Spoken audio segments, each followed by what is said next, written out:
Okay, so now we get to the meat of it. Now we get to the meat of it. Now we're going to go into the competition itself. Okay, and the rules of the competition are very simple. I will be timing everything. What happens is we've worked very carefully with all 6 finalist teams. They get 8 minutes to share their deck and present their slides. And then at the end of the 8 minutes, I call time basically, and then it's the judge's turn for another 7 minutes to ask them lots of key questions. And then when we're done, we move on to the next company. And we do this for all 6 companies. And then at the end of it, supposedly, I hope we got the logistics worked out, Leo, in that the judges and I will go into a separate breakout room immediately after this, where they can then deliberate on who the winner will be. And we will be announcing that winner according to the schedule between 3:15 and 3:30 this afternoon. So we're going to be introducing the companies presenting today in alphabetical order, just for the sake of fairness. So so we're going to start right now. And the first people up is a company called Astroport. So I'm looking for Natasha and Sam. So here I am. Can you hear me? Hey, Sam. How you doing? Good. So I have to warn you up front. I'm in the middle of the desert in West Texas in a yurt, and behind me is a rail train that might come through here. Okay. So we'll just talk a little louder. All right. So shall we begin, or how do we? Yeah, you put on screen share and get your slide deck started. You tell me when you're ready to go, and I will hit the on button. So. How's that? Put this. I see it. Leo, can you see it? Can everybody see it? Yep, it looks great. Thank you. Can you put it into the presentation mode? Let's see. Far left from beginning. There you go. Far left from begin. Yeah, there you go. That works too. Let me minimize this little bar here. Well, looks good at this end. Okay. One moment. Is a helicopter coming by? All right. So I'm Sam Menace. I'm a space architect, been around for 30 years in the industry. And we decided that Astroport was the right time to start up this company to become a space construction and materials manufacturing company. And the idea here is to develop a portfolio of technologies for autonomous 3D construction printing for different applications, from landing pads to other critical surface infrastructures like habitats and roads for Moon, Mars, and the Earth. We think we have even a terrestrial application for our technologies. So, and I'm pausing a little bit again for the noise in the background. Sorry. Something's going on here. We hear you more than them, so you're okay. All right, so the problem we're trying to solve is that if you don't land safely, you don't have a mission. You're not going to be able to get there, and I'm talking about the landing pads because that's the first part of the infrastructure you need to build when you go back to building outposts and bases. The landing pads, the very first critical infrastructure required. And it's similar for the Earth environment too, when we have contested environments or extreme environmental conditions where you need to get to. So we have a technology portfolio in development, everything from resources, in situ resource utilization technologies for taking lunar dirt, lunar soil, and turn it into a hardened material, stabilizing the material in a number of different ways we're working in. One is with a binder, where we bind it with into a filament and a pellet, so you can extrude it from a 3D printer. And then another one is melting. We actually are melting that technology, and we are. I am so. This time is terrible. Hey, Okay, Sam, so it's totally fine. We actually hear you more than we hear the helicopters going over. It's not that bad. it's not that bad. Okay, great. So it's pretty bad over here on my side. I can't even hear myself. Okay, so the melting technology is really our Starship technology. We recently received some funding from NASA for it, and it's a process where we're going to do one step of acquiring the regolith. We melt it, we form it, and we place it in one step. And then we also have another technology called the autonomous 3D printer, which is a hang printer. It gets rid of large gantry requirements. It's lightweight, and it has a versatile footprint from a small meter size to 2 meters. And then also we're doing surface preparation with laser seaming of edges and taking basalt coatings and spraying those into a hardened material. So as I mentioned, we were awarded this NASA STTR for phase 1. This is the melter. Essentially, it's an induction furnace that takes the regolith, melts it up, and forms it with this nozzle you see here. It's our first patented product where it says patent pending, been filed, and it forms any size brick, any shape, geometry you need to have, and places it all at one time without the having the use of grouts or mortars for you placing them into the bricks. So our go-to-market plan is we're here in March. When we began last year, we're a year old. We had our concept. We got our system prototype funded. We'll have a prototype finalized by the end of the year by June of 2022. And then our goal is to get to the moon, to do our first bricks on the moon demonstration, with a technology demonstration using the Eclipse lunar lander, and showing that we can actually make these bricks on the moon. Before that, we'll have to demonstrate we can do it in vacuum. We have a plan to get to a vacuum chamber. That'll be part of our STTR funding. Then we have also other opportunities with in-space manufacturing, where we can actually, we're working with a prime for a Nomad program out of DARPA to actually bring lunar surface materials in space and do construction in space for solar arrays and other large structures as well. And then we have just begun terrestrially here a relationship with the U.S. Army Corps of Engineers for doing landing pads. They're really keen to work with us with what we're doing with our technology. So we have a number of government customers here that we're working with.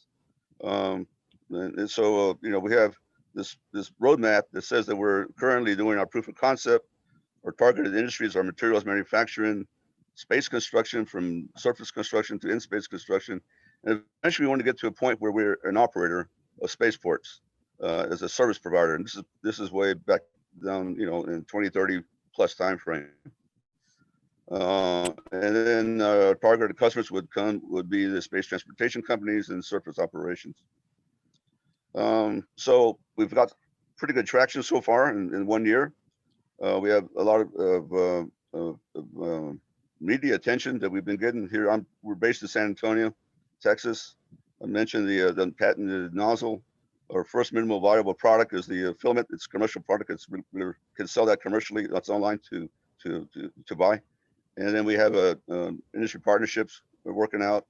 And you see here we have all our customers so far are government customers. Everybody from NASA to the U.S. Transportation Command. That's a little bit different. The customer, we're actually working with them for designing the point-to-point global transportation network. And how do you get, when you launch from CONUS to your destination, how do you get a landing pad and infrastructure put together at that destination place? I mentioned DARPA.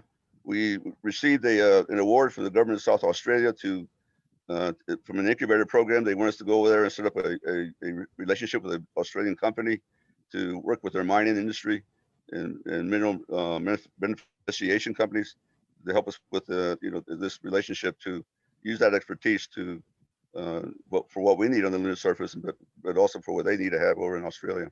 And I mentioned the Corps of Engineers already. We are working with actually we have some endorsements from the Eclipse providers, a couple of Eclipse providers. They would use our service if it was available. We're working with one of the human lander companies in terms of trying to understand their requirements for landing pads. So I think we've got a good set of traction in terms of getting started with potential customers and customers already online.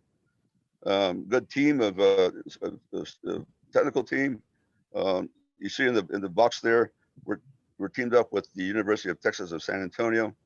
They're our research organization, and we use them for the rheology we need to deal with in terms of the melting process.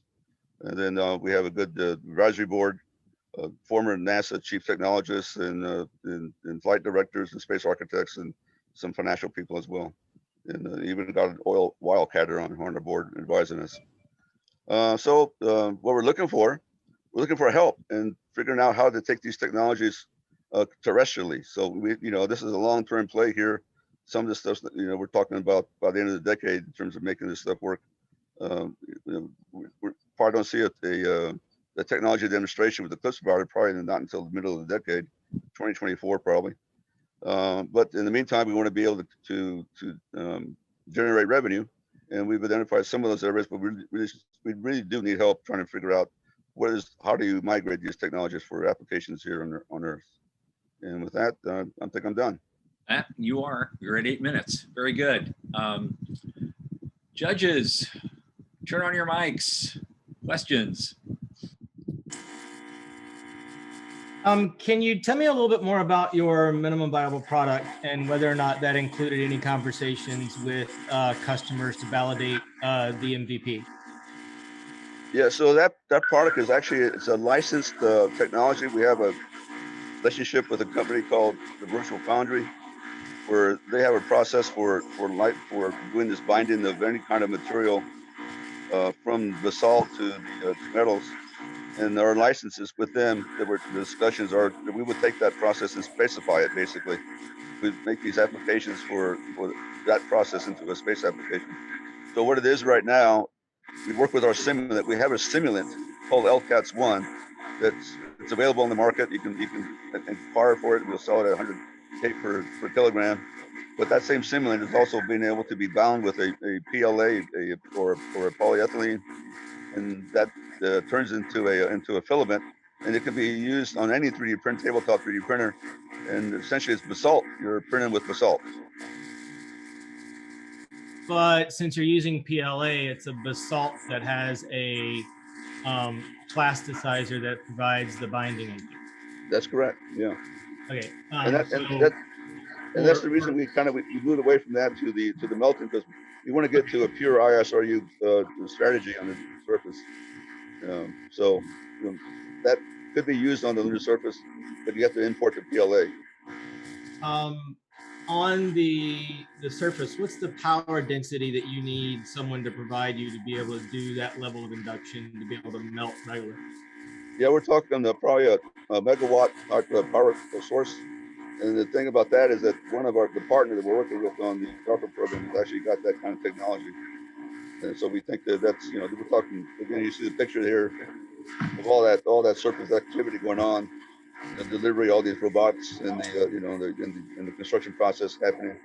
It is power intensive, and that's and I think we have some roadmaps for solutions. We've been talking about the nuclear power source as an option as well. But and technology will be there. And my final question, what is your estimate for timeline and use case for your space commercial customers? So let me see. So in terms of the customers, we already have a customer with the NASA STPR. Specifically commercial customers, not NASA, not a government. That would be probably not until, I'd say, the middle of the decade. Middle of this decade? For a space commercial customer. Okay. Before we move on to the next, I just want to share that I think we're having some audio background noise. So for any judges who are sharing audio, I'm putting in how you can go ahead and reduce some background noise into the chat. Thank you. I think we'll move on to Ernie or Schubert. Hey, this is Ernie. Just talking about the space applications, the government, NASA. How do you think about market size? What just within that? What is the potential? I'm sorry, you cut out there. You said, how do you think about market what? Market size and potential just in the government space. Yeah, I think it's hard to really, there's really no market for surface applications right now. I mean, we're developing the market, and that's the reality of it. And it's a nascent market, it's a growing market, it's a frontier market. And the size of it, there's all these uh, projections from Wall Street about that $1 trillion market, but for the most part, that is talking about orbital applications, satellite applications. You really rarely see anything about the surface applications and what the size of that could be, and that's really going to be dependent on the return to the lunar surface for building up these bases. And really, it's Artemis control at this point from the U.S. side of it. And if I may- Once it starts, then I think it's a good, we have in our service model, or when we get to the point where we're actually a service provider of landing ports, we charge a fee for landing mass to the lunar surface, and we have a projection there. We think we can get that to 100 million per year in terms of servicing coming and going spacecraft, cargo resupply missions, those kind of things. And I know this was one of your kind of questions at the end, but I'd be interested in understanding, what initial research and thought you have on near-term terrestrial commercial applications, right? And how, right? What would, given you're taking on, a much larger problem, where are some areas you think that fits and adds value in a more traditional commercial application compared to potential competition? So on this, I think I'm still sharing the screen here. On this slide here, we think that our 3D printer, our hang printer, has got some very good commercial value. Once we get it operational and proven out, to be sold, as part of the 3D printer type of a market and applications there. Also, this application with the landing pads on Earth for remote locations, sort of a landing pad on demand. And right now, this U.S. Transportation Command is looking at how do you get material globally, point to point, and they're working with Starship to understand how that works out. But the issue there with them is once you're at the austere location or remote location, or where there's no infrastructure, you got to go in there at some point if you're going to be doing continual resupply, putting landing pads in place, and maybe you have to bring the machinery with you or the construction process with you on the first mission.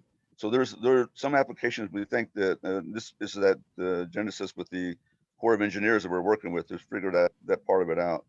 So there could be some. I don't know how large the market would be, but there's the pathway and the roadway towards it. Okay, thank you so much. We got to move on. Sam, if you can please unshare your screen. Okay. And we got to move on to the next presenter. Thank you so much, Sam, and everyone for. Thank you for the opportunity. I appreciate it. Absolutely. And sorry for all that noise in the background. Not a problem. We heard you fine.